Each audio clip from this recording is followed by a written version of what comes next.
नहीं बोलेगा, रिकॉर्डिंग चालू हो गई है, माता जी को बोलने दीजिए। माता जी दिखने चाहिए। अब माता जी बोलेंगे और कोई नहीं बोलेगा।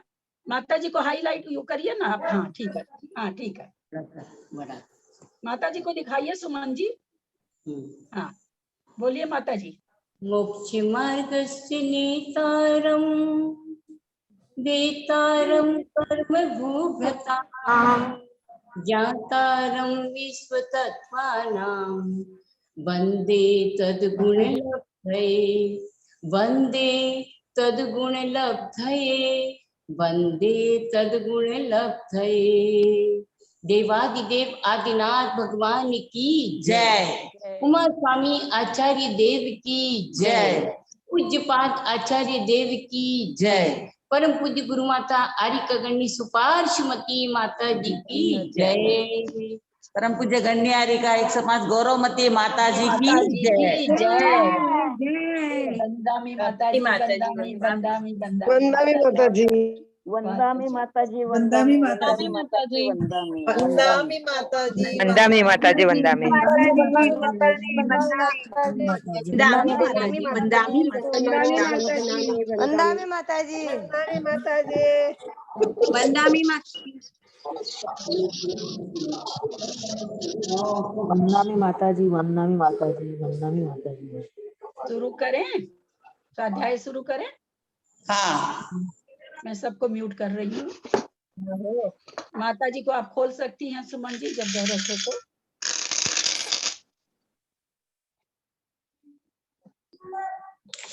सरस्वती नमस्तुभ्यं वरदे कामरूपिणी विद्यारंभं करिष्यामि सिद्धिर्भवतु मे सदा। द्वादशांग जिनवानी माता की जय। तत्वार्थ सूत्र ग्रंथ राज की जय। मुनि श्री उमा स्वामी महाराज की जय। आचार्य श्री उमा स्वामी महाराज की जय। आचार्य पूज्यपाद स्वामी आचार्य की जय। सिद्धांत शास्त्री फूलचंद जी शास्त्री की जय। सभी बड़ों से, गुरु माँ से, गौरवमती माता गुरु माँ से मेरा सादर चरण स्पर बारंबार बंदन वंदामी वंदामी वंदामी। ग्रुप में विराजमान सभी पूज्य जनों के सादर चरण स्पर्श और सभी से सादर जय जिनेन्द्र। हम लोग सर्वार्थ सिद्धि ग्रंथराज का स्वाध्याय कर रहे हैं। सर्वार्थ सिद्धि ग्रंथराज तत्वार्थ सूत्र उमा स्वामी जी के द्वारा जो रचित है, उस पर संस्कृत की टीका पूज्य पादाचार्य जी के द्वारा लिखी गई है। उसका हिंदी अनुवाद फूलचंद जी शास्त्री के द्वारा लिखा गया है। उसका हम लोग सभी मिलकर के स्वाध्याय कर रहे हैं। पहला अध्याय अभी चल रहा है। उसका 8वां सूत्र जो खास करके 8 पर रूपना है, उसका विवेचन धवला जी पुस्तक 4 के परिप्रेक्ष्य में किया गया है। हम लोग इस बात को बढ़िया से जान लें कि कम से कम 100 टीकाएं, सबसे ज्यादा अगर जैन आगम के किसी पर टीका लिखी गई है तो वो है तत्वार्थ सूत्र। इस पर करीबन 100 टीकाएं लिखी गई है। कुछ उपलब्ध हैं, कुछ नहीं उपलब्ध हैं। उसमें ये टीका पूज्य पादाचार्य के द्वारा लिखी गई है। केवल इन्होंने ही इस सूत्र का धौला जी पुस्तक से विवरण लिखा है। बाकी अन्य ग्रंथों में जैसा विद्वान लोग बताते हैं कि कहीं भी इतना खुलासा नहीं किया गया है। हम लोग का परम सौभाग्य है कि हम इस ग्रंथराज का स्वाध्याय कर रहे हैं। जो भी समझ में आए, 1% 2% ग्रंथ तो पूरा समझ में आएगा, क्योंकि प्ररूपणा थोड़ी कठिन है। अतः जितनी भी समझ में आती है उतनी ही हमारे लिए लाभकारी है। शुरू करते हैं। मोक्ष मार्गस्य नेतारं वेत्तारं कर्म भूभृतां ज्ञातारं विश्वतत्त्वानां वन्दे तद्गुणलब्धये।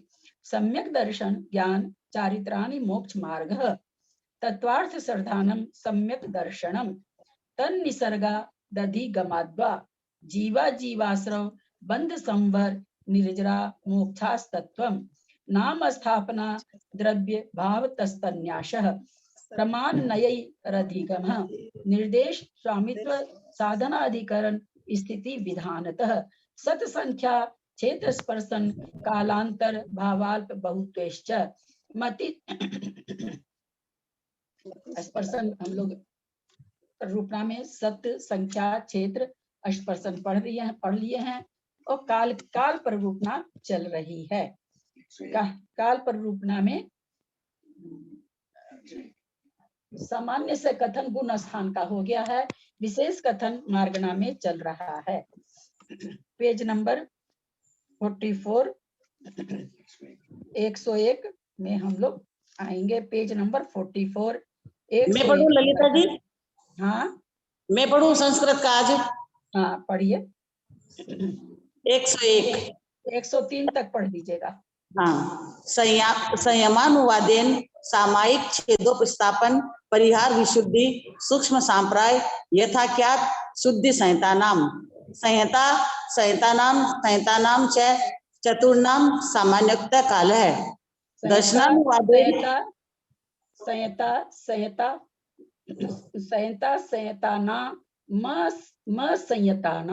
है ना, संहितानाम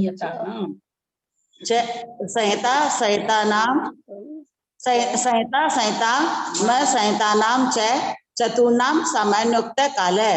दर्शनानुवादेन चक्षुदर्शनेषु उच्चारण बढ़िया से करिए। हाँ काल एकदम बिल्कुल ह बोलिए। हाँ।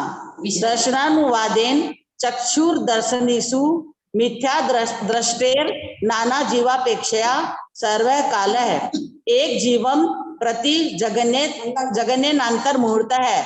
उत्कर्षेण द्वे सागरोपम सहस्त्रे सासादन सम्यक दृष्टादीनां क्षीण कषायांतानां सामान्यतः काल है।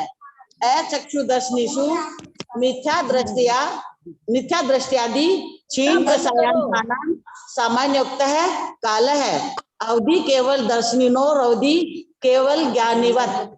लेशानुवादेन कृष्ण नील कापोत लेशासु मिथ्या दृष्टेर नाना जीवापेक्षया सर्वः काल है। एक जीवम प्रति जगन्यनांतर मुहूर्त है। उत्कर्षेण त्रयस्त्रिशत सप्तदश सप्त सागरोपमाणी सातिरेकाणी सासाधन सम्यक मिथ्या दृष्टियो सामान्योक्तः काल है। असंयत सम्यक दृष्टेर नाना जीवापेक्षया सर्व काल है। एक जीवम प्रति जगन्यनांतर मुहूर्त है। उत्कर्षेण त्रयस्त्रिशत सप्तदश सप्त सागरोपमाणी देशो नानी तेज पद्मलेशोर मिथ्या दृष्टे संयत सम्यक दृष्टयोर नाना जीवापेक्षया सर्व काल है। एक जीवम प्रति जगन्यनांतर मुहूर्त है। उत्कर्षेण द्वे सागरोप में अष्टादश च सागरोपमाणी सातिरेकाणी सासाधन सम्यक मिथ्या दृष्टियो सामान्यतः काल है। संयत प्रमत्तानाम नाना जीवापेक्षया सर्व काल है। एक जीवम प्रति जगन्यनेकः समय है। उत्कर्षणानंतर मुहूर्त है। शुक्ल लेशानाम मिथ्या दृष्टेर नाना जीवापेक्षया सर्व काल है। एक जीवम प्रति जगन्यनांतर मुहूर्त है। उत्कर्षणे त्रिशत सागरोपमाणी सातिरेकाणी सासाधन सम्यक दृष्टियादि संयोग केवल्यांतानाम लेशानाम च सामान्योक्तः काल है। किम तू संयतस्य नाना जीवापेक्षया सर्व काल है। एक जीवम प्रति जगन्यनेक समय है। उत्कर्षणांतर मुहूर्त है। बस रहने दीजिए, मीना खोल रखिए।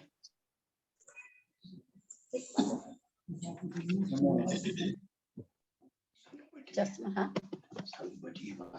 हाँ ठीक है, संजय से बात दीदी इसमें दीदी जब संस्कृत पढ़ रहे हैं तो अपन ये जैसे फर्स्ट संयमानुवादेन न पढ़ेंगे कि संयमानुवादेन पढ़ देंगे सीधा? आप कविता जी बिल्कुल ठीक बोल रही हैं।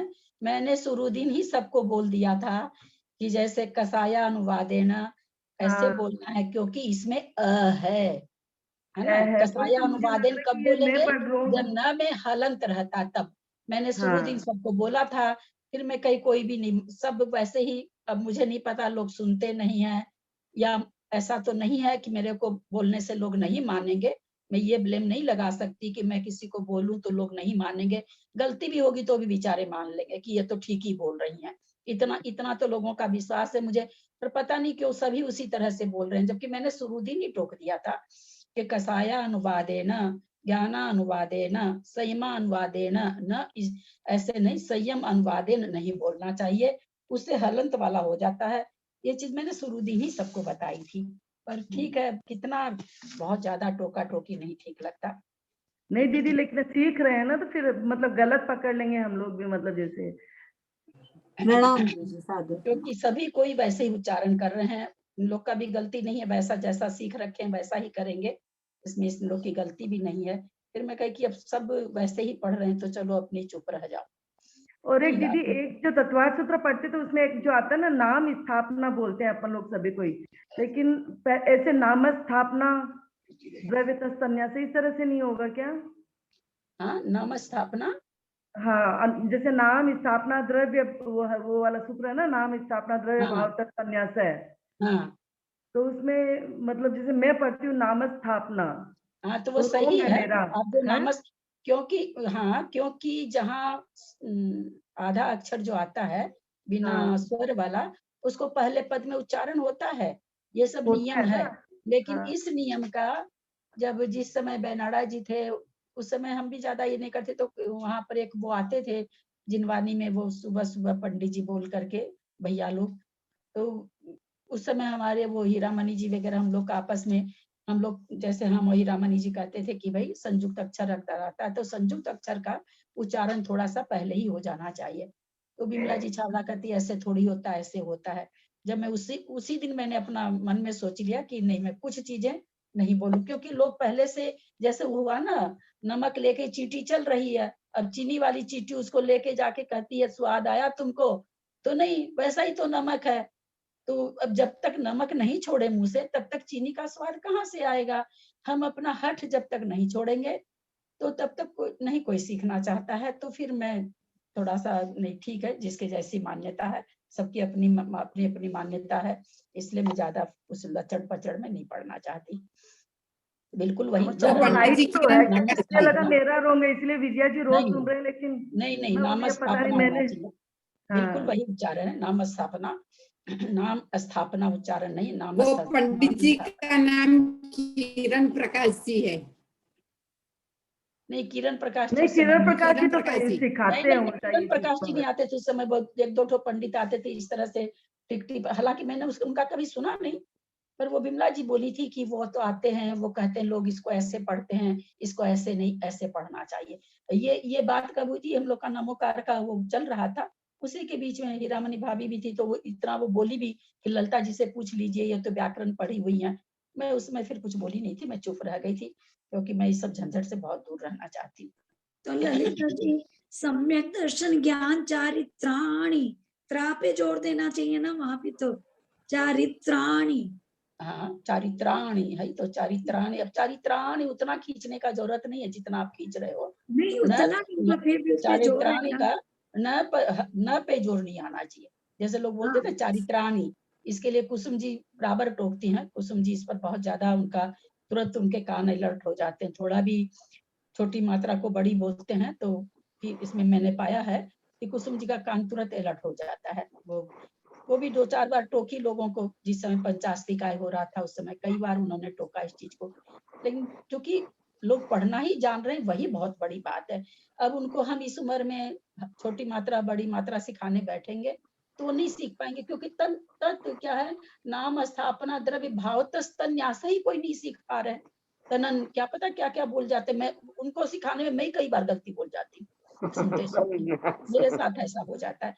तो बहुत सारी सुधियां अब इस उम्र में सुधरने दिक्कत हो जाती है, जितना भी अपना हो जाए, खास करके विसर्ग अनुस्वार, जैसे चारित्राणी की जगह आप चारित्राणी बोल देते हैं। शाश्वत कुछ कर रहा है, 1 मिनट सब चुप रहे। उसमें उसमें पता नहीं पिक्चर चली गई क्यों, उसमें अर्थ का अनर्थ नहीं हो रहा है, तो इसलिए पता क्या नहीं एकदम समझे? से नहीं का, ना, मैं सब उसके कोई लिए चुप रहे भाई, क्या बात है, वो वाईफाई एकदम समझ में गीता नहीं जी आता। बंद कीजिए प्लीज, आपका फुल है। ठीक से नहीं आ रहा ना, इसलिए लोड नहीं हो। अरे किस खुशी में सब कोई खोले, बंद कीजिए ना। जैसे बता दूं आपको, मैं जितना व्याकरण पढ़ी हूँ, मैं ये नहीं कहूंगी कि मैं सर्व ज्ञान संपन्न हूँ, ऐसा मत सोच लीजिएगा।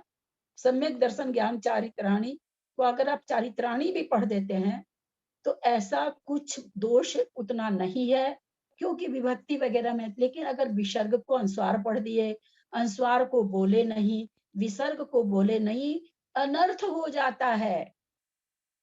तो कम से कम ग्रुप में लोग इतना भी सीख लेंगे तो मुझे बहुत प्रसन्नता होगी। मैं उसमें नहीं पढ़ना चाहती हूँ कि चारित्राणी में कोई नी बड़ा बोल दिया, कोई छोटा बोल दिया। मैं जितना व्याकरण जानती हूँ, मैं नहीं कहती हूँ, ग्रुप में बहुत से लोग मेरे से ज्यादा भी जानते होंगे, लेकिन अनुस्वार रहता, अगर हम अनुस्वार नहीं बोलते हैं, विसर्ग नहीं बोलते हैं, कर्ता को कर्म बना देते हैं, कर्म को कर्ता बना देते हैं, ये बहुत बड़ी गलती, अमान्य गलती जिसको कहा जाए वैसी होती है। बाकी जो छोटी मात्रा को बड़ी मात्रा वगैरह बोल देने से इतना कुछ अर्थ में अनर्थ नहीं होता है। गलती है, अशुद्धि है, लेकिन अर्थ में अनर्थ नहीं होता है। लेकिन अनुस्वार नहीं बोलना, विसर्ग नहीं बोलना, अर्थ में अनर्थ हो जाता है। तो इसीलिए मेरा जोर इन दो चीज पर बहुत ज्यादा रहता है। या फिर संधि में जो अ वगैरह आता है, जो उत्तर पद में उच्चारण होना चाहिए, जो पूर्व पद में लोग उच्चारण करते हैं, जो भी व्याकरण नहीं जानते हैं, चाहे दुनिया में कोई भी हो, और अगर वो तत्वार्थ सूत्र अपने से पढ़ते हैं कि हम संस्कृत जानते हैं बोल करके, संस्कृत जानना अलग बात है, व्याकरण जानना अलग बात है। दोनों दो चीज है। जिनको व्याकरण का ज्ञान नहीं है, 100% तत्वार्थ सूत्र, और खास करके जिन सहस्त्र नाम, तो वो इतना गलती पढ़ते हैं कि सोच नहीं सकते हैं हम लोग, क्योंकि जिन सहस्त्र नाम में तो सब जगह वही है। को उत्तर पद में लेना है, लोग पूर्व पद में उच्चारण कर रहे हैं। कितना अनर्थ हो रहा है वहां पर, अर्थ का अनर्थ हो रहा है। तो कुछ चीजें हम लोग को जरूर सीखनी चाहिए। अनुस्वार है, विसर्ग है, जहाँ संयुक्त अक्षर है आ रहा है, जैसे अभी इन्होंने पढ़ा था, सुमन जी ने पढ़ा था ना, तो मैंने रोक यहाँ 101 में संयता संयता ना, है ना, इसको वास्तव में यह है क्या, ध्यान दीजिएगा। 101 क्योंकि आप लोग को सिखाने के हिसाब से बोल रही हूँ, आप लोग कुछ अदरवाइज न सोच लेंगे कि हम लोगों पर ज्यादा शिक्षा झाड़ती हैं। संयता संयता नाम, असंयता नाम, यहाँ है क्या चीज, संयता संयता नाम, असंयता नाम। तो म का उच्चारण अगर हम इधर नहीं लेते हैं तो ये क्या हो जाएगा, असंयता नाम की जगह संयता नाम हो जाएगा, जिससे अर्थ का अनर्थ हो जाएगा। हम इन चीजों पे ज्यादा ध्यान देते हैं। मैं इन चीजों, और हम लोग के जो संस्कृत के टीचर थे उन्होंने ये सिखाया भी था कि इन चीजों पर बेटा हमेशा बहुत ध्यान देना।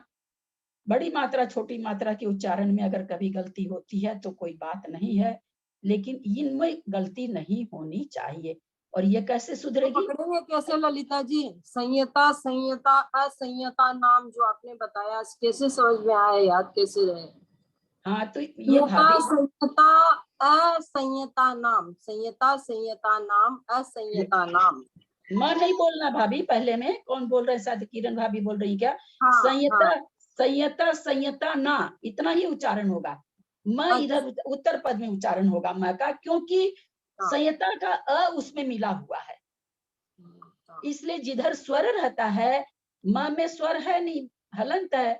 और जो हलंत स्वर होते हैं, मैं पहले भी बहुत इसको बहुत जिसे जैसे कहते हैं ना, मनोविनोद रूप में इसकी कहानी मैं सुनाती रहती हूँ कि जो हलंत लगा हुआ व्यंजन रहता है और आगे स्वर रहता है, तो वो कहता मैं क्यों जाऊं तुम्हारे पास, तुम आ जाओ मेरे पास, मैं नहीं जाता तेरे पास, क्योंकि वो बेचारा व्यंजन है, वो निर्बल है, और वो स्वर है, वो तो मालिक बन के बैठा है।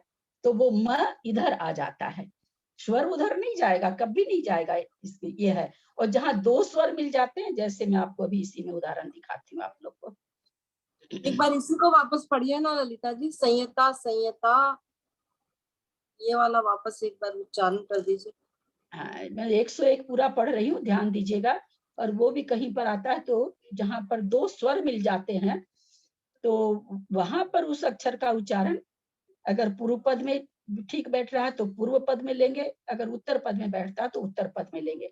लेकिन जहाँ उत्तर पद का स्वर मिला हुआ है, वो अक्षर अगर उत्तर पद में हम उच्चारण नहीं करेंगे तो अर्थ का अनर्थ होता है।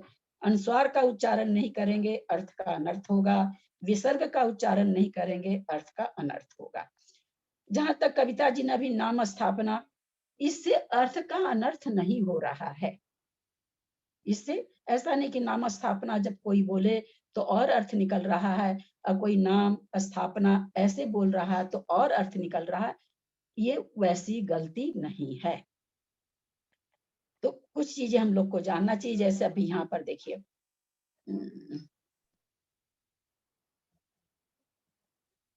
ये 101 में देखिए, संयमा अनुवाद है ना, जो अभी किसी ने टोका, मुझे याद भी नहीं किसने, कविता जी ने। जैसे आप लोग क्या पढ़ते हैं, संयम संयमा अनुवादेन, ऐसे नहीं होना चाहिए उच्चारण। संयमा अनुवादेन सामायिक सामायिक छेदोपस्थापन स्थापन परिहार विशुद्धि सूक्ष्म सांप्राय यथाख्यात शुद्धि संयतानाम संयतानाम संयतानाम च चतुर्नाम सामान्य उक्तः कालः। और आपको दिखा, हाँ ये देखिए, ये 102 में देखिए, जो और एक चीज बताना चाह रही थी। दर्शनानुवादेन चक्षुर्दर्शनीषु मिथ्या दृष्टेर नाना जीवा अपेक्षा। शब्द यहाँ पर क्या है, नाना जीव प्लस अपेक्षा, समझ रहे होंगे। प्लस मतलब संधि करके, मिथ्या दृष्टि को छोड़, मिथ्या दृष्टि है, ऊपर वाला र का विसर्ग बन जाता है। नाना जीव प्लस अपेक्षा।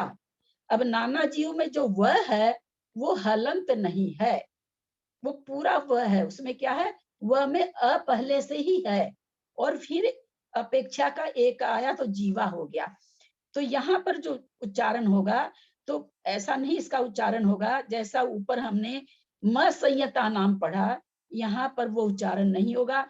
क्योंकि यहाँ पर वो कहता, भैया मेरे पास स्वर है, तुम आओ तो आओ, मेरे पास नहीं आओ तो मत आओ, जाओ, है ना। ये मैं मनोविनोद के हिसाब से सिखाना चाहती हूँ इस चीज को, कि भाई ऊपर तो असंयता नाम क्या का, माँ के पास है ना, ऊपर जो संहिता संहिता नाम संहिता संहिता नाम जो शब्द है, माँ में हलंत है, उसमें स्वर नहीं है। आगे असंयता नाम है, तो उसको कहता है मैं तेरे पास नहीं जाऊंगा, मैं स्वर हूँ, तुम व्यंजन हो, तुम मेरे पास आओ। तो उच्चारण क्या हो गया, म संयता नाम हो गया।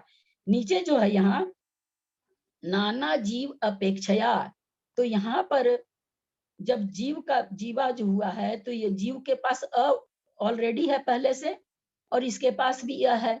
जब दोनों के पास स्वर है तो फिर वो शब्द पूर्व पद में उच्चारण हो जाता है। जैसे यहाँ उच्चारण क्या हो जाएगा, नाना जीवापेक्षा। ऐसा नहीं कि यहाँ ये होगा नाना जीवापेक्षा, ऐसा उच्चारण नहीं होगा। नाना जीवापेक्षा, वैसे साथ में ही हो रहा है दोनों, लेकिन फिर भी नाना जीवापेक्षा। लेकिन यहाँ क्या हो रहा है, संयता संयताना म संयताना। तो ये 2-3 ग्रामर तो हम लोग को थोड़ा भी, अगर हम संस्कृत पढ़ना चाहते हैं तो हम लोगों को अवश्य समझनी चाहिए। इसीलिए मैं संधि पर इतना जोर दे। और ये कब कैसे आएगा नॉलेज, जब हम संधि जानेंगे तब। थोड़ी थोड़ी बहुत संधि मैं बच्चियों को, लड़कियों को जब पढ़ाई तो मैं बहुत संधि नहीं पढ़ाई हूँ, बाकी बहुत संधि पढ़ाई हूँ।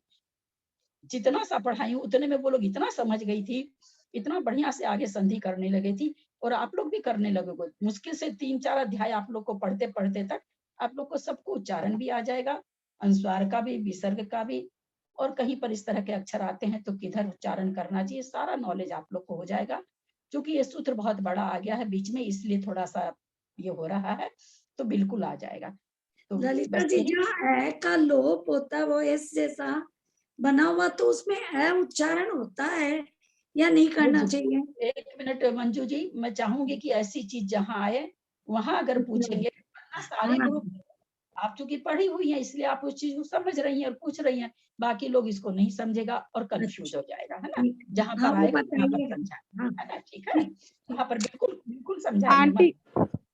ये दोनों आंटी, एक में मेरा कहाँ भी आता है। और कहाँ नहीं आता, वो आप पूरा बोलिए ना, हम लिख लेते हैं थोड़ा सा। हाँ, अब मैं कुछ बोलूंगी नहीं बाबा, मैं तो पहले ही बहुत बोल ली, मेरा तो गला दर्द करने लगा इतने में कंटिन्यू बोलते बोलते। जिसको लिखना हो ऑडियो से सुन के लिखिएगा। मैंने एक बार नहीं, मैं बहुत बार बोली इस बात को, और जहां जहां आएगा वहां वहां उस जगह में बताती भी जाऊंगी। बिल्कुल बोलते बोलते आप लोग को याद हो जाएगा। लड़कियों बोलते ठीक है, लड़की जल्दी हो गया। हाँ बोलो प्रीति, बोलो। आंटी, जैसे विनीता बोल रही हूँ आंटी, मैं जय जिनेन्द्र प्रणाम। हाँ? दूसरा सूत्र में भी जैसे तत्वार्थ तत्वार्थ श्रद्धानम है, उसकी जगह हम उच्चारण करते हैं तत्वार्थ श्रद्धानम सम्यक दर्शनम। वो राइट है कि वो हाँ, पहले वाला राइट है? संयुक्त अक्षर के हाँ, चलते बोल रहे हैं। तत्वार्थ श्रद्धानम। हाँ हाँ तो आपको हाँ बोले हाँ, तो कि इसके लिए तो उसका मतलब हाँ, हाँ वो भी सही है। और अगर हम ऐसे बोलते हैं तत्वार्थ श्रद्धानम, तो भी इसलिए थ पर जोर आ रहा है। हाँ। तत्वार्थ एक तो उसके पहले संयुक्त अक्षर, फिर उसके बाद संयुक्त अक्षर, तो थ पर जोर आना चाहिए। तो वो अगर वैसे भी बोलते हैं तो अच्छा, आप लोग करें, उसमें कोई ऐसी गलती नहीं हो रही है कि जिससे अनर्थ हो। मेरे कहने का मतलब आप लोग समझिएगा, विसर्ग अनुस्वार अथवा जिसमें अ मिला हुआ हो, वो जब हम गलत पढ़ते हैं तो अर्थ का अनर्थ हो रहा है। लेकिन हम छोटी मात्रा को बड़ी मात्रा बोल देते हैं, क्योंकि सबको ज्ञान नहीं होता, लोग पढ़ ले रहे हैं। पंचाश निकाय में कुसुम जी बहुत अच्छा बोलती हैं, छोटी मात्रा बड़ी मात्रा, उनका एकदम कान सजग हो जाता था। जैसे कोई बोलता था, वो एकदम से मतलब नेचुरली जो जानता है ना, उसके कान एकदम से झनझना जाते हैं गलती से, ये हम भी समझते हैं। लेकिन तब है कि ठीक है, हमको लगता है कि चलो लोग कम से कम बोलना तो ढंग से सीखें। अब हम सबको, जितने हमारे इस ग्रुप में तो बड़े लोग बहुत ज्यादा हैं, अब उनको छोटी मात्रा बड़ी मात्रा का उच्चारण सिखाएंगे तो वो संभव ही नहीं है सीखने का। जितना हो सकेगा उतना सिखाया जाएगा। तो मेरे कहने का मतलब तीन चीज पर तो आप लोगों को ध्यान देना ही पड़ेगा। अगर आप संस्कृत सीखना चाहते, थोड़ा सा पढ़ना अपने पाठ पूजा को, हम क्लास की संस्कृत की बात नहीं कर रहे हैं, हम थोड़ा सा अपने धर्म की चीज पढ़ना चाहते हैं। आपको विसर्ग बहुत अच्छी तरह से बोलना होगा, आपको अनुस्वार बहुत अच्छी तरह से बोलना होगा, और जहाँ अ मिला हुआ है वह अक्षर उत्तर पद में उच्चारण करना होगा, नहीं तो बहुत गलती होगी, अनर्थ होगा।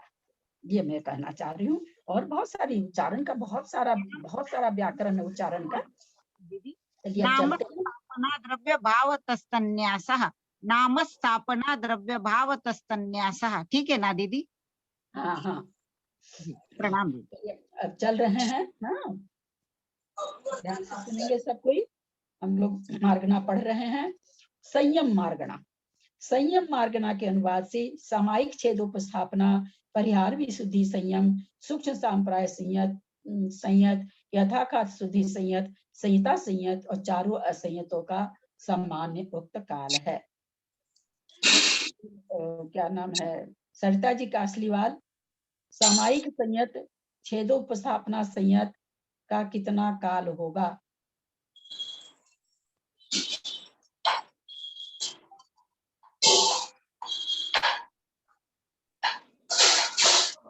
अपने आप को सरोज दीदी, सरोज दीदी म्यूट कर लेंगे। सब कोई खोल रखे हैं, कुछ आवाज आ रही है। मेरा तो म्यूट ही है। फिर से म्यूट कर रहे हैं, बहुत कई लोग खोल रखे हैं। चलिए सर, हैं क्या सरिता जी, कुसुम जी, कौन बताएगा? या जो भी बताना चाहें हैंड रेज करें, सब एक साथ नहीं बोलेंगे। यहाँ लिखा हुआ है सामायिक संयत, छेदोपस्थापना संयत, परिहार विशुद्धि संयत, सूक्ष्म सांप्राय संयत, यथाख्यात शुद्धि संयत, संयता संयत और चारों असंयतों का काल सामान्य उक्त काल है। सामान्य उक्त काल का मतलब होता है कि जो गुण स्थानों में बताया गया है वह का ओघ के सामान्य, सामान्य से जो इनका काल है, इन संयम में जो सामान्य से काल है वह काल है। तो हम यहाँ पूछ रहे हैं सामायिक संयत और छेदोपस्थापना संयत में क्या काल होगा? अभी मैं बताऊं? हाँ बताइए। सामायिक संयत में तो चौथे गुण स्थान से छठे गुण स्थान तक होगा। और दूसरा जो आपने बोला आप ठीक है, रहने दीजिए, आपकी स्टार्टिंग ही गलत हो गई है। सामायिक चौथे गुण स्थान से नहीं है भाभी? नहीं, छठे गुण स्थान से होता है। चलिए कोई नहीं बोल रहा, इसका मतलब किसी का भाव भासना नहीं हो रहा, कोई बात नहीं। हाँ, अंतर्मूर्त होगा। सामायिक संयत और छेदोपस्थापना संयत छठे गुण स्थान से आगे मुनियों को होता है, और छठे गुण स्थान से सारे गुण स्थानों का समय कितना है? अंतर्मुहूर्त। परिहार विशुद्धि संयत का वैसे ही काल होगा, जिस समय प्रयोग में रहेंगे उस समय परिहार विशुद्धि संयत है। कहाँ तक पाया जाता है? लब्धि रूप से 12वें गुण स्थान तक।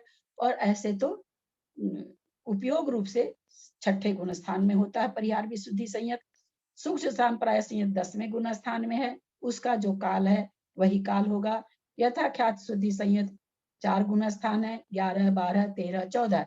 11, 12, 14 का तो 5 हर्ष स्वर के जितना काल है, और 11, 12 का 11 का अंतर्मूर्त है, 12 का भी अंतर्मूर्त है। 13वें गुण स्थान का काल उत्कृष्ट से कितना होगा? 13वें गुण स्थान का काल उत्कृष्ट से कितना होगा? एक पूर्व कोटि तक हो सकता है। कुछ कम एक पूर्व कोटि। हाँ, बहुत अच्छा। हाँ, बस एक पूर्व कोटि। अब बंद कर लें। कुछ कम एक पूर्व कोटि उत्कृष्ट होगा और जघन्य से अंतर्मूर्त होगा 13वें गुण स्थान का। तो यथाख्यात शुद्धि संयत हो गया। संयता संयत 5वां गुण स्थान है, इसमें कितना होगा उत्कृष्ट काल एक जीव की अपेक्षा? अंतर्मुहूर्त उत्कृष्ट काल जगन्य पंचम काल, जब तक ये 5वां गुण स्थान रहेगा। अरे ये थोड़ी उत्तर बनेगा मेरी बहना कि जब तक 5वां गुण स्थान रहेगा, ये उत्तर थोड़ी बना। कुछ कम पूर्व कोटि, कुछ एक पूर्व कोटि। कम एक पूर्व कोटि, एक पूर्व कोटि की आयु लेके जन्म, अंतर्मूर्त 8 वर्ष अंतर्मूर्त में सम्यक्त भी कर लिया, संयता संयत भी धारण कर लिया, मरण तक रहा, मरण के बाद छूट जाता है, तो इसका उत्कृष्ट काल संयता संयत का उतना हो जाएगा। चारों असंयतों का सामान्य उक्त काल है। 4 असंयत कौन कौन से हैं? मिथ्या और सम्यक दृष्टि। शुरू के चारों गुण स्थान बनेंगे ना, शुरू के चारों गुण स्थान। हाँ, शुरू के चारों गुण स्थान, बहुत अच्छा। अब हमको बताएं मिथ्या दृष्टि का एक जीव की अपेक्षा कितना काल है? एक जीव की अपेक्षा तो अंतर्मुहूर्त बैठेगा, अनंत काल। अनंत नहीं, जगन्य से तो अंतर्मुहूर्त बैठेगा। प्रश्न को समझेंगे और यह तद्वा उत्तर नहीं देंगे, क्योंकि ग्रुप में दूसरे लोगों को समझ में नहीं आएगा, कंफ्यूज हो जाएंगे। बिल्कुल एक आदमी बोलेंगे, मैं नाम ले लेती हूँ, सब कोई किसी को समझ में नहीं आता है इसलिए सबको एक साथ बोल लेते हैं, किसी की गलती नहीं है इसमें। हम ये पूछ रहे हैं मिथ्या दृष्टि का नाना जीवों की अपेक्षा कितना काल है? क्या नाम है? सुनीता जी, सुनीता जैन। मिथ्या दृष्टि नाना जीवों की अपेक्षा कितना काल है? अनंत काल है। हाँ, अनंत काल, सर्वकाल इसको बोला जाएगा ना, अनंत काल नहीं बोला जाएगा, सर्वकाल बोला जाएगा। बहुत अच्छा। और एक जीव की अपेक्षा मिथ्या दृष्टि का जघन्य काल कितना है? जयश्री श्राफ। एक समय। अंतर्मुहूर्त। आपसे तो ज्यादा एक चीज आप लोगों को बताई गई थी, पुनः दोहरा रही हूँ। मिथ्यात्व गुण स्थान का और असंयत गुण स्थान का कभी भी एक समय नहीं होता, बहुत बार बोला गया है। ये दोनों गुण स्थान पहुंचने पर अंतर्मूर्त तो रहना ही पड़ेगा। ऐसा कभी नहीं होता कि मिथ्यात्व में कोई जीव पहुंचा और एक ही समय में उसने विशुद्धि बना ली और वो तीसरे या चौथे में आ गया अथवा 5वें या 7वें में आ गया। कभी तीनों काल में कभी ऐसा नहीं होगा कि मिथ्यात्व में पहुंच के एक समय में अपनी विशुद्धि बढ़ा ले, है ना। इसलिए अंतर्मूर्त जघन्य काल। एक जीव की अपेक्षा मिथ्यात्व गुण स्थान का कितना काल होगा? अंतर्मुहूर्त। उत्कृष्ट काल? अनंत काल। अनंत अनंत अनंत 33 सागर होगा क्या दीदी? अर्ध पुद्गल परावर्तन। चलिए ठीक है, कोई बात नहीं। और फिर दूसरे गुण स्थान का नाना जीवों की अपेक्षा कितना काल है? अल्य के संख्यात भाग, अल्य कम का संख्यात भाग। बस एक जन बोलने के बाद और लोग नहीं बोलेंगे। अब जो बोले हैं वो नहीं बोलेंगे ताकि दूसरे लोग बोल चुके। सासाधन गुण स्थान का एक जीव की अपेक्षा जघन्य काल कितना है, उत्कृष्ट काल कितना है? जगन्य एक काल एक समय एक समय एक समय छह और आवली। एक समय छह और आवली। छह आवली। छह बहुत सुंदर। अब फिर सुनिएगा, सासाधन गुण स्थान का उत्कृष्ट काल मनुष्य गति के दृष्टि से कितना है? मनुष्य गति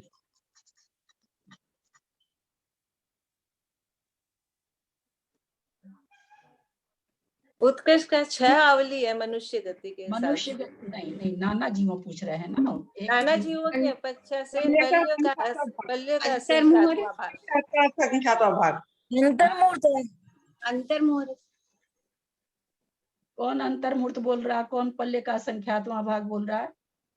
नाना जीवों की अपेक्षा से तो अंतर्मुहूर्त संख्यात्मक भाग।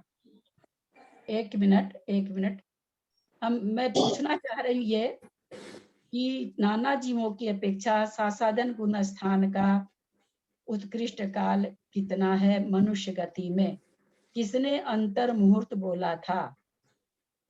अलका। हाँ? मैं अलका बामन करो मैं बोली थी। वो संख्या हाँ, अंतर मुहूर्त होगा। हम लोग रेखा। गतियों से आप लोगों को डेली बता रही हूँ कि मनुष्य गति में सासाधन गुण स्थान का केवल अगर मनुष्य गति में हम समझें तो अंतर्मूर्त है नाना जीवों की अपेक्षा। बाकी तीनों गति में, खाली देव गति में हो तो कितना हो, खाली नरक गति में कितना हो, खाली त्रियंच गति में कितना हो, तो सबका उत्कृष्ट काल नाना जीवों की अपेक्षा पल्ले का असंख्यात्मा भाग है। जब चारों गति का कथन एक साथ करते हैं तो पल्ले का असंख्यात्मा भाग हो गया। पल्ले का असंख्यात्मा भाग का मतलब क्या होता है? कितने वर्ष होते हैं? असंख्यात वर्ष। असंख्यात वर्ष। असंख्यात वर्ष। इसका क्या मतलब हुआ कि पल्ले के असंख्यात्म भाग उत्कृष्ट काल है? इसका क्या क्या मतलब समझे हम इसका? मिथ्या दृष्टि जीव असंख्यात वर्षों तक मिथ्यात्व में रह सकता है। मिथ्यात्व, मिथ्या दृष्टि का ही तो पूछा आपने। सासाधन। सॉरी, सासाधन का सासाधन। सासाधन में फिर सांतर मार्गण है। फिर तो ये आप एक बात बताइए मंजू जी। हाँ। आपने उत्तर ठीक दिया बाद में। मिथ्यात्व में तो कोई सांतर मार्गण है ही नहीं, और मिथ्यात्व में तो कहीं नहीं है। सासाधन बोली ना फिर मैं। हाँ, फिर आप मेरे को बोले लगा कि आपने हमने कहा हाँ। ना, मैं ये नहीं कह रही हूँ। आपने कहा ना, आपने मिथ्यात्व का पूछा। मिथ्यात्व में तो ऐसा कुछ बनता ही नहीं है ना, वो और न सांतर मार्गण है। मिथ्यात्व तो हमेशा पाया जाता है। बहुत सुंदर, सबने बहुत अच्छा उत्तर दिया। अब मैं पूछना चाह रही हूँ तीसरा गुण स्थान का जगह नाना जीवों की अपेक्षा जघन्य काल और उत्कृष्ट काल।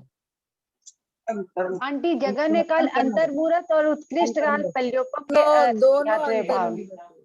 हाँ, प्रीति और नहीं लोग बोले, एक जन बोले। चलो उत्कृष्ट काल पल्योपम के उत्कृष्ट काल पल्योपम के संख्यात्मक भाग और जघन्य काल अंतर्मुहूर्त। और एक जीव की अपेक्षा एक जीव की अपेक्षा और उत्कृष्ट दोनों अंतर्मुहूर्त होना चाहिए। ऐसे क्यों है? पल्ले के असंख्यात्मक भाग क्यों बोला गया? क्योंकि ये सांतर है आंटी। सांतर मार्गण है। पल्ले के असंख्यात्मक भाग के बाद में एक समय का ही अंतर होए, लेकिन होगा। ऐसा होगा वो समय जब कोई तीसरे गुण स्थान में नहीं रहे। ऐसा होगा एक समय, ज्यादा भी हो सकता है। इनका समय का है वर्ष पृथकत्व की क्या है मुझे याद नहीं है। और चाहे एक समय ही हो, अंतर पड़ेगा सासाधन में भी और इसमें भी। चलिए, हमने तीन गुण स्थान को बहुत अच्छी तरह समझा। अब असंयत गुण स्थान का नाना जीवों की अपेक्षा कितना काल है उत्कृष्ट और जघन्य काल?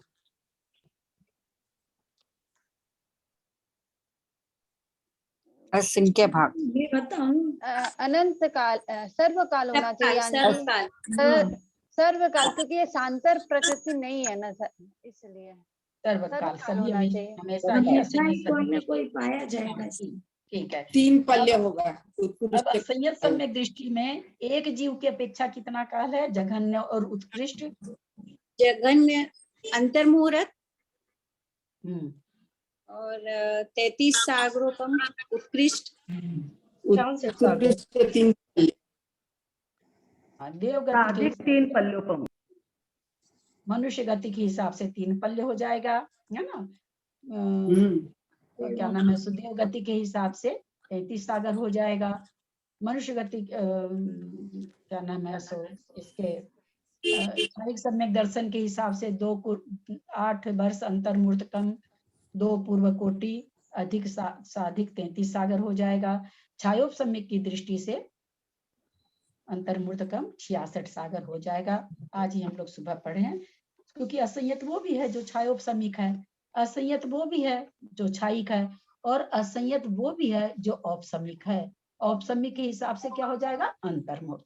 बहुत अच्छा, आप सबने उत्तर दिया, बहुत अच्छा। चलते हैं आगे। एक बार रिपीट करना चाह रहे थे कि आप केवल मनुष्य की अपेक्षा कितना बताएं? देवों की अपेक्षा तो साधिक 33 सागर हुआ, केवल मनुष्य की अपेक्षा 3 पल्ले। क्योंकि पूर्व कोटि इसलिए नहीं बोल सकते, उससे ज्यादा 3 पल्ले है ना, वहां सम्यक दर्शन पाया जाता है भूमि में। ठीक है, उतना ही त्रियंच का होगा 3 पल्ले, क्योंकि 3 पल्ले की आयु लेके वहां त्रियंच भी पाए जाते हैं। और नारकी का क्या हो जाएगा,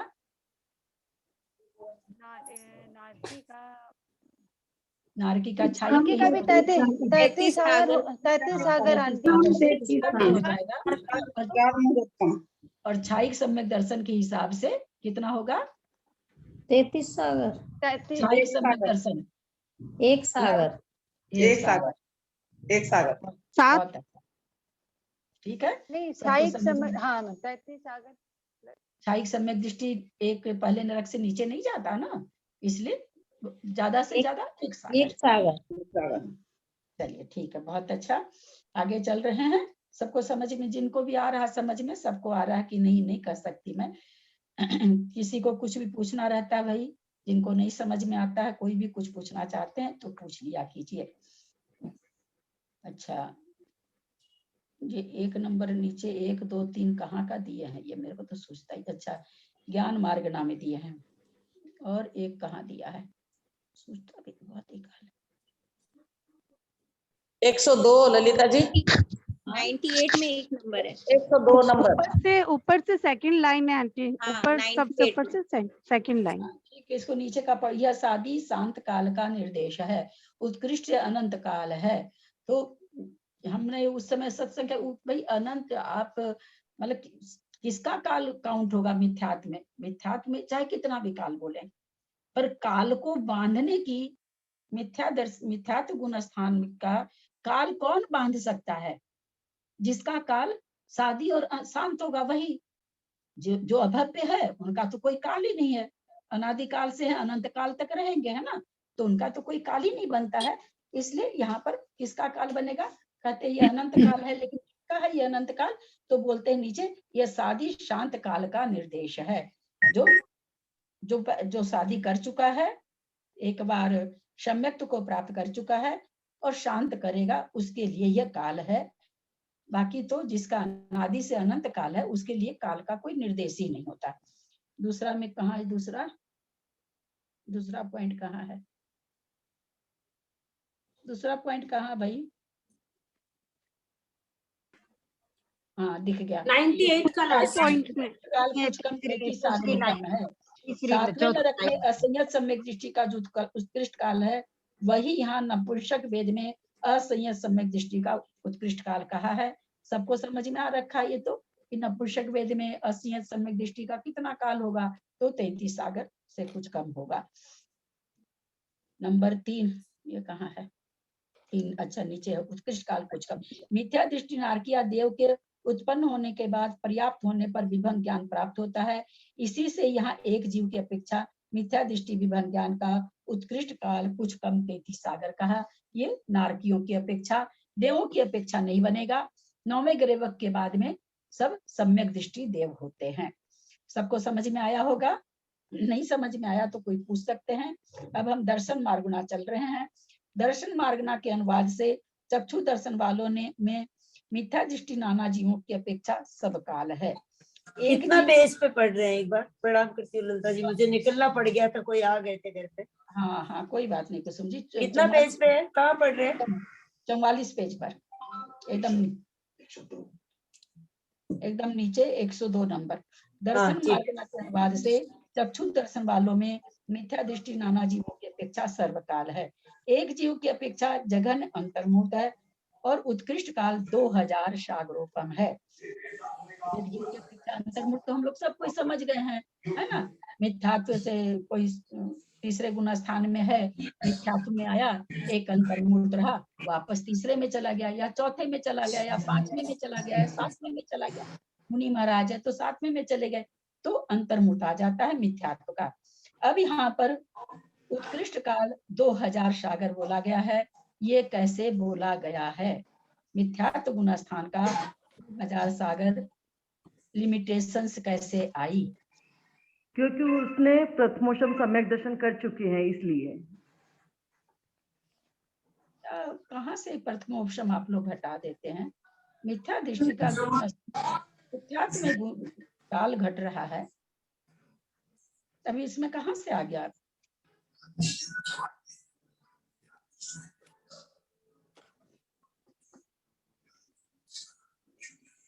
क्या क्या बता रहे हैं आप? चक्षु दर्शन का उत्कृष्ट काल है। एक तो कोई खोल लेते हैं भाई, फिर तो मैं हर हमेशा हानि तो है नहीं कि म्यूट करती रहती है। वो लड़की कुछ नहीं सुन पाती थी, इसी कारण से हम लोगों की अव्यवस्था से आप लोग मेरे को परेशान कर रहे हैं। बार बार मैं ऑन करती हूँ, देखती हूँ, फिर म्यूट करती हूँ। ऐसा नहीं होना चाहिए ना। जयश्री जी आप म्यूट कर लीजिए अपने आप को। आप लोग प्रश्न पूछिए, उत्तर दीजिए, तुरंत म्यूट करिए अपने आप को। चूंकि त्रस काय का चक्षु दर्शन मतलब त्रस काय की जीव, त्रस काय में रहने का उत्कृष्ट काल 2000 सागर है। इसके बाद नियम से एक इंद्री में चला जाता है, इसलिए चक्षु दर्शन का उत्कृष्ट काल 2000 सागर है। चलिए, तथा साधन सम्यक दृष्टि से लेकर छीन कसाय तक प्रत्येक का सामान्य उक्त काल है, जो सामान्य से अभी हम लोगों ने आपसे पूछा भी हमने, तो आप लोग सब कोई जान रहे हैं। छठे गुण स्थान से सबका अंतर्मूर्ति है, 5 गुण स्थान तक हमने सबसे अभी हम लोग काल का अलग अलग सब कोई आप लोगों ने बताया, इसलिए सब कोई जान रहे हैं। अचक्षु दर्शन वालों में मिथ्या दृष्टि से लेकर छीन कसाय तक प्रत्येक का सामान्य उक्त काल है। मिथ्या दृष्टि का काल कौन सा कितना होता है? सर्व काल होता है। और फिर साधन ये सब सम्यक्त्व के काल हो जाते हैं। हम लोग जान ही रहे हैं सबका, सब गुण स्थान का कितना कितना काल है, ये हम बहुत बढ़िया से जान गए हैं। तो कहते हैं सामान्य से जो कहा गया है वही काल है। अवधि दर्शन वाले और केवल दर्शन वाले जीवों का काल अवधि ज्ञानी और केवल ज्ञानियों के समान है। अवधि दर्शन किसको होता है? अवधि ज्ञान वाले को। अब अवधि ज्ञान का काल कितना है? अगर हम देवों की दृष्टि से देखें तो 33 सागर, मनुष्य और त्रियंचों की दृष्टि से देखें तो पूर्व कोटि, अथवा 3 पल्ले वाले को भी हो सकता है, अधिक से अधिक 3 पल्ले वाला अवधि दर्शन की बात है, विभंग अवधि की बात नहीं है। और नारकी को देखें तो नारकी भी अगर सम्यक दर्शन के साथ 7वें नरक में रहता है तो 33 सागर तक उसको अवधि ज्ञान रह सकता है। तो जितने दिन अवधि ज्ञान है, अवधि ज्ञान कैसे होता है? अवधि दर्शन पूर्वक होता है, तो अवधि दर्शन भी उतना निकल जाएगा। और केवल ज्ञान तो होने के बाद छूटता ही नहीं है, इसलिए केवल ज्ञान तो साधी और अनंत है, तो केवल दर्शन भी साधी और अनंत है। ललिता जी, एक क्वेश्चन था कि अचक्षु दर्शन वाले के ऊपर के गुण स्थान कैसे बनेंगे? अचक्षु दर्शन से मतलब क्या समझते हैं मुनि महाराज? अभी जो हैं, क्या उनको स्पर्शन नहीं है? क्या उनको रसना नहीं है? क्या उनको घ्राण नहीं है? क्या उनको कान नहीं है? पर अचक्षु दर्शन तो उनके होता है ना, जिनके चक्षु नहीं हुए। दर्शन 2 तरह का है, चक्षु दर्शन और अचक्षु दर्शन, है ना। तो जिनको 5 इंद्रियां है उनके तो अचक्षु दर्शन भी है, चक्षु दर्शन भी है। लेकिन जो पेड़ पौधे हैं उनको अचक्षु दर्शन में भी केवल एक ही अचक्षु दर्शन 4 प्रकार का, चारों इंद्रियों से होने से 4 प्रकार का, ऐसे अचक्षु दर्शन एक ही है पर 4 इंद्रियों से होता है अचक्षु दर्शन। तो उनको खाली स्पर्शन इंद्रिय से है, पर हमको अचक्षु दर्शन 4 इंद्रियों से है। आंख से चक्षु दर्शन है, आंख के अलावा जिन इंद्रियों से ज्ञान होता है अथवा दर्शन की बात है, सामान्य प्रतिभास होता है, उसको अचक्षु दर्शन करते हैं। तो ये चक्षु दर्शन और चक्षु दर्शन 12वें गुण स्थान में जाकर के क्या नाम, पहले समय में इसकी बंध विच्छुत्ति शत्रु विच्छुत्ति होती है, वहां तक है। चक्षु दर्शन का मतलब आप 4 इंद्रियों से ज्ञान होना, 4 इंद्रियों से सामान्य प्रतिभास होना, दर्शन की बात है, सामान्य प्रतिभास होना। समझ गए क्या? हाँ समझ गया, मैंने अचक्षु इंद्रिय समझ गया। यहाँ दर्शन के से मतलब मैंने सोचा अचक्षु वाले तो एक इंद्रिय जीवी होंगे ना, तो इसलिए क्योंकि चक्षु नहीं है। चक्षु का मतलब चक्षु छोड़ के बाकी इंद्रियां, तो 5 इंद्रियों से ज्ञान होता है, तो चक्षु को छोड़ दिया, अचक्षु में 4 इंद्रियां आ गई। लेश्या मार्गना के अनुवाद से बहुत अच्छा कथन, उसमें भी हम पढ़ा रहे थे तो बोले थे बहुत इंटरेस्टिंग, बहुत ही मजेदार। ललिता जी 1 मिनट, 7वें नरक का अवधि ज्ञान विभंगावधि नहीं होगा क्या? सम्यक दर्शन के साथ, इसलिए अवधि ज्ञान। सम्यक दर्शन के साथ किसी को भी विभंगावधि नहीं होता है। नहीं तो 7वें नरक में 7वें नरक में जाके प्रथम, हाँ सुनिए, जब 7वें नरक का जब विवरण आया कि भाई अधिक से अधिक कितना सम्यक दर्शन रह सकता है, भाई 7वें नरक में कोई जीव गया, जाके पर्याप्ति पूर्ण किया, विशुद्धि को प्राप्त, प्रथमोपशम किया, सम्यक प्रकृति को उदय में ले आया, और जब सारा काल खत्म हो गया तो अंतर्मूर्त पहले मिथ्यात्व में आया, आयु का बंद किया, अंतर्मूर्त प्रमाण रहा और निकल गया। ये तो विवेचन बहुत बार आ चुका है ना। औपशमिक है वो, और वो अवधि ज्ञान औपशमिक सम्यक दृष्टि रहा ना वो 33 सागर तक। क्यों रहेगा औपशमिक सम्यक दृष्टि? तो करके प्रथमोपशम, एक मिनट, सॉरी, क्षयोपश्मिक, क्षयोपश्मिक उपशम तो छूट जाता है, तो अंतर्मूर्त रहता है। तो क्षयोपशम सम्यक दर्शन होते उसका अवधि ज्ञान, अवधि विभंग अवधि ज्ञान हो जाएगा। ठीक है, निकल गया भ्रम।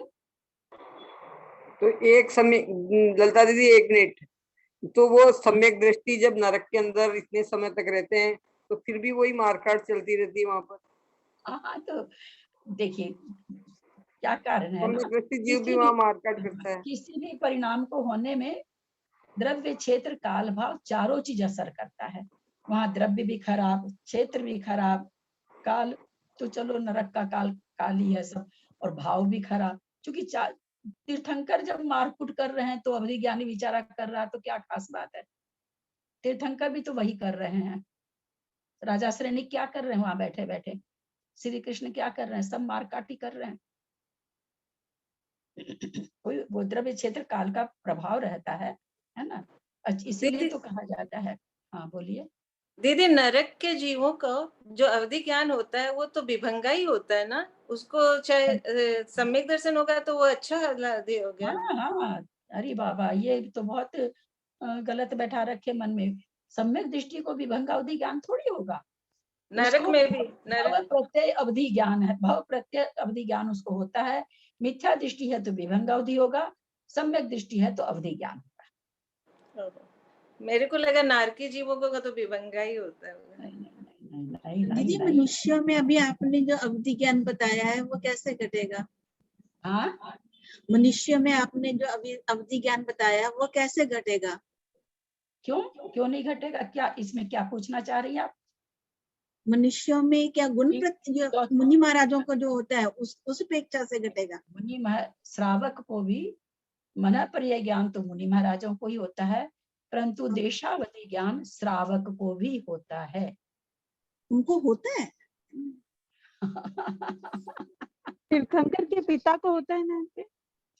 तीर्थंकर वगैरह को क्या ला रहे, वो तो अलग चीज है, उन लोग को मत लाइए, वो विशेष है। उन सबको तो छोड़िए, वहां क्यों पहुंच रहे हैं? किसी को भी, आपको, हमको, किसी को भी हो सकता है। इस काल में अवधि ज्ञान नहीं होता है। जिस काल में भी अवधि ज्ञान, चौथे काल में सम्यक दर्शन है और किसी की तपस्या रही तो उसको अवधि ज्ञान चौथे गुण स्थान में हो जाता है। लेकिन देशावधि, सर्वावधि, परमावधि मुनि महाराज को होता है। जो उस भाव से मोक्ष जाने वाले होते हैं उन्हीं को होता है।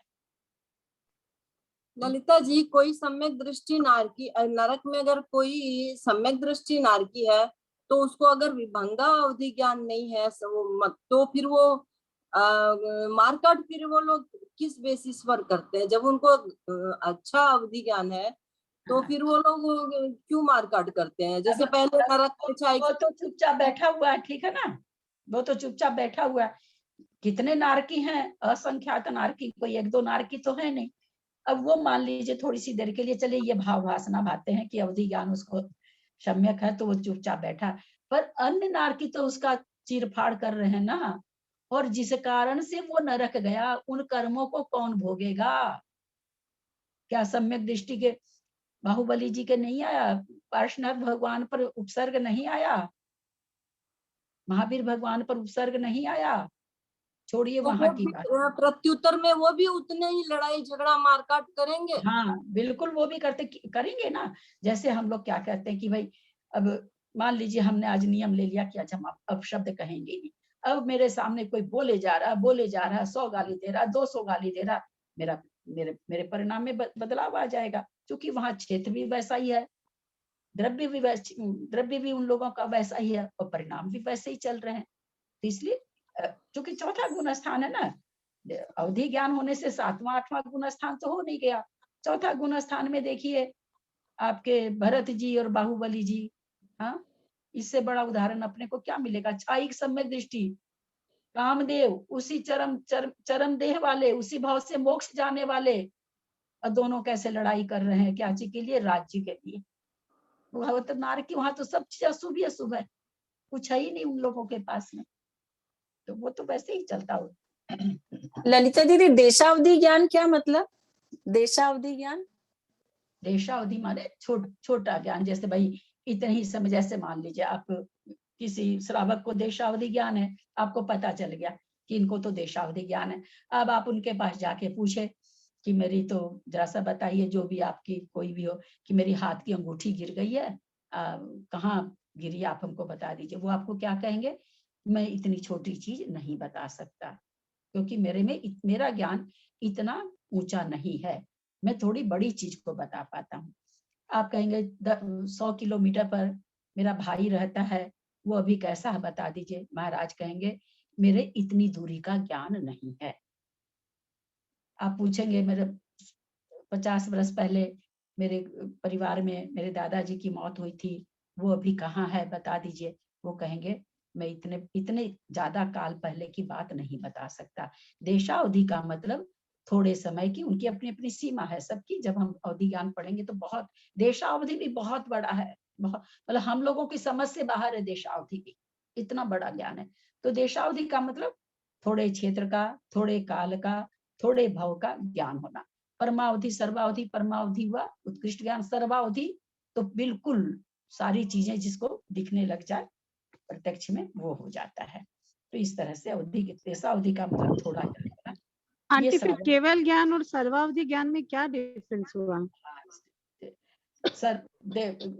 सर्वावधि तो लगाता है तो दिखता है, केवल ज्ञान को लगाना नहीं पड़ता। दर्पण में हम लोग आते जाते, हमारे दर्पण में तस्वीर आती रहती है, वैसे है। अच्छा ठीक है। हाँ, सर्वावधि में तो लगाना ही, अवधि ज्ञान तो लगा के ही जानता है ना, तभी दिखता, उसको भी प्रत्यक्ष है लेकिन उसको लगाना पड़ता है। दर्पण के जैसे चीज जा रही है, दिख रही है, उसके ज्ञान में ऐसा नहीं होता है।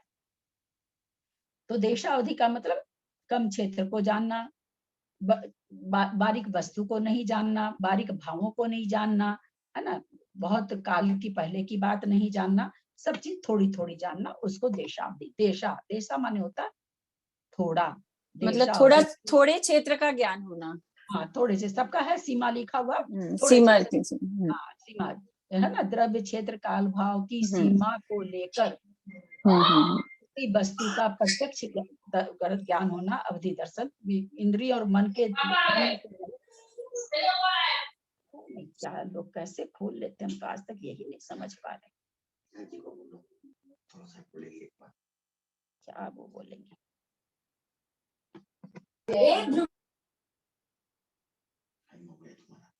ठीक है ना, सरोज जैन का खुला हुआ है। तो आप लोग समझे ना, देशावधि किसको कहते हैं? द्रव्य क्षेत्र काल भाव की मर्यादा लेकर, मर्यादा मतलब सीमा लेकर, ये नहीं कि सीमातीत वो जानते, मर्यादा लेकर मन और इंद्रियों के बिना जो प्रत्यक्ष ज्ञान होता है उसे अवधि ज्ञान कहते हैं।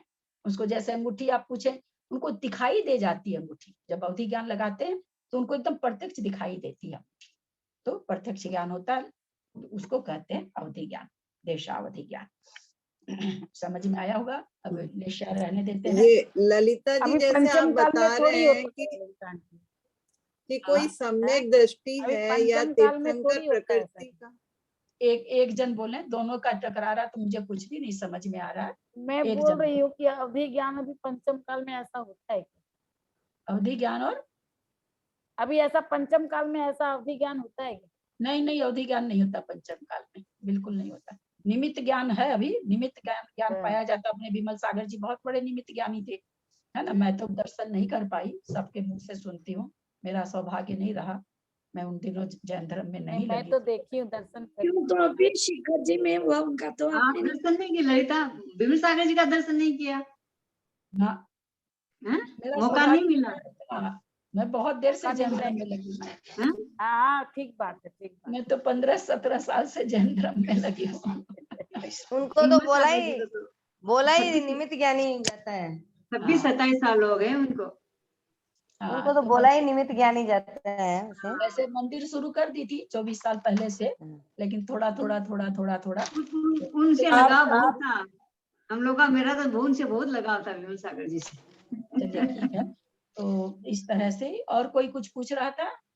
आप पहले मिल लिए होते विमल सागर जी तो आपके बारे में सब बता देते पहले हम लोगों को। क्यों नहीं ले गए आप लोग? नहीं ललिता जी, जो सम्यक दृष्टि होता है या तीर्थंकर प्रकृति का बंध होता है और नरक में जाते हैं, तो फिर वो जैसे मारकाट वगैरह करते हैं और तो फिर उनका और पीरियड नहीं बढ़ जाएगा? फिर मतलब ऐसे होता है ना कि इतने टाइम बाद उनका हो जाएगा, और पर फिर वहां तो वो और ज्यादा तो कर ही रहे हैं, और मतलब तो फिर कैसे होता है ये? अब क्या बताए, करते तो हैं वे 6 महीना पहले तीर्थंकर। वही मतलब आने के परिकोटा लग जाता है, उसके पहले वे भी मार काट तो ऐसा कहा जाता है कि मार काट करते हुए भी वैवाहिक समय छायोपसमिक वाले का तो नहीं पता ही था, अंदर से उनकी आत्मा से भाव बना रहता है। अब देखिए ये बातें इतना खोल के कहीं भी किसी ग्रंथ में तो लिखा हुआ नहीं है कि हाँ इसको हम बोल सके, प्रवचनों से ही सुनते हैं। तो बाकी जो आत्मा नहीं, मैं मुझे वही मन में आता है कि उनका एक पीरियड फिक्स होता है ना कि इतने टाइम बाद उनको तीर्थंकर प्रकृति का बंद हो रहा है, इतने में हो जाएगा, पर उस पीरियड के बीच में उनसे मतलब मारकाट ये सब तो होती है। प्रकृति का बंद उनको निरंतर हो रहा है। हाँ, तीर्थंकर प्रकृति का बंद शुरू होने के बाद रुकता नहीं है। तो दीदी क्या वो अपनी सुरक्षा, यहाँ पर हम ये नहीं लगा सकते कि वो अपनी सुरक्षा के लिए वो मारकाट करते हैं? वो खुद से नहीं करते, वो जो आते हैं अपनी सुरक्षा के लिए करते हैं। अब देखिए कैसे भी करें, करते हैं। मैं फिर बोलती हूँ मेरी बहनों से, भाइयों से, सबसे, ऐसा कुछ प्रामाणिक रूप से लिखा हुआ मुझे पढ़ने में नहीं आया, इसलिए प्रामाणिकता का मैं इस पर ठप्पा नहीं लगा सकती। हाँ कहीं पढ़ने मिल जाता, प्रवचन में महाराज जी लोग ठीक है जो भी कह देते हैं अपनी तर्कना से, पारिशेष न्याय वगैरह से, वो अलग बात है। कहीं भी ऐसा पढ़ने में नहीं, वर्तमान योग में जरूर आप लोग वर्तमान योग सब कोई पढ़े हुए, वहां जरूर ऐसा आया होगा, मिला होगा, लेकिन ऐसे सिद्धांत ग्रंथों में सिद्धांत बन के कुछ नहीं आया है ना। अगर हम सिद्धांत के रूप में खोजें कि कहीं ऐसा सिद्धांत आया है, ऐसा सिद्धांत पढ़ने को मुझे तो अभी तक नहीं मिला। धवला जी वगैरह में होगा तो मैं नहीं कह सकती हूँ। तो ऐसा सिद्धांत कुछ नहीं है।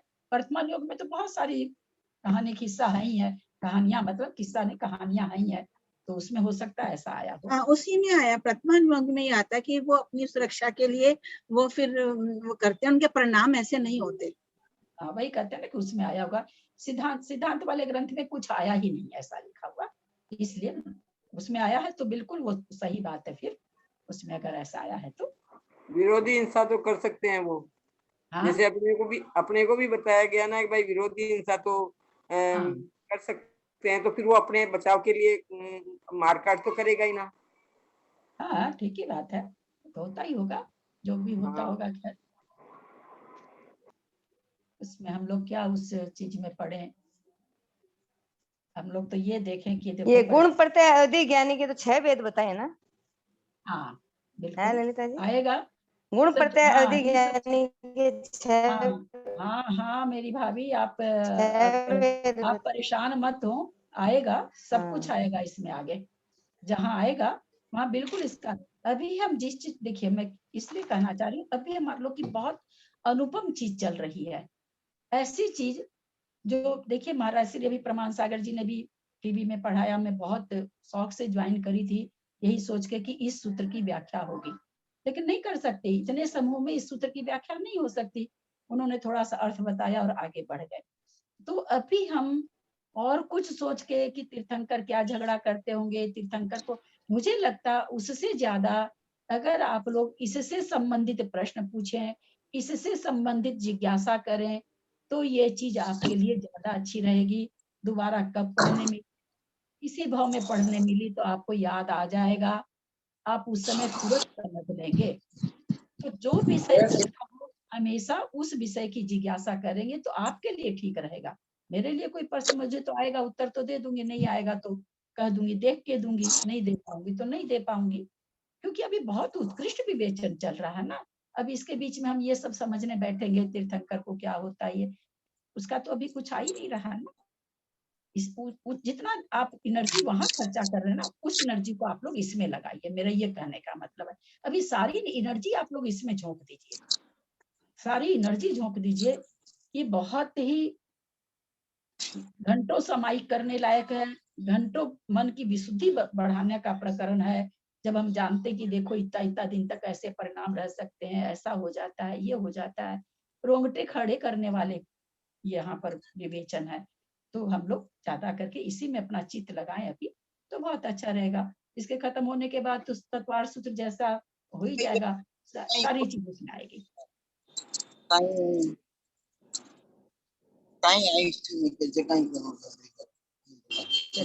जिनवानी स्तुति कोई और करेंगे क्या? अभी वो धवला जी की में जो 3 बजे क्लास शुरू होती है उसमें लिंक डाल दीजिएगा। कल शांति सागर महाराज जी की पुण्यतिथि है ना, तो उन्होंने कल लिंक दूसरा आएगा। उसमें जो धवला में जो 3 बजे क्लास चलती है ना, महाराज जी जो पढ़ा रहे हैं, तो उसमें का लिंक कल दूसरा डलेगा। वो दूसरी क्लास चलेगी ना कल को, वो पुण्य सागर जी, वो शांति सागर महाराज जी की पुण्यतिथि है ना, तो उसमें लिंक दूसरा गिरेगा और 10 लाख में दूसरे लिंक पे होएगा। 10 दिन तक तत्वार सूत्र कराएंगे वो। मैं तो समझ नहीं पाई आप क्या क्या क्या बोलना चाह रहे हैं। 3 बजे जो 3 बजे धवला जी की क्लास आती है, महाराज जी जो कराते हैं, तो कल शांति सागर जी महाराज की पुण्यतिथि है, उसमें लिंक कल दूसरा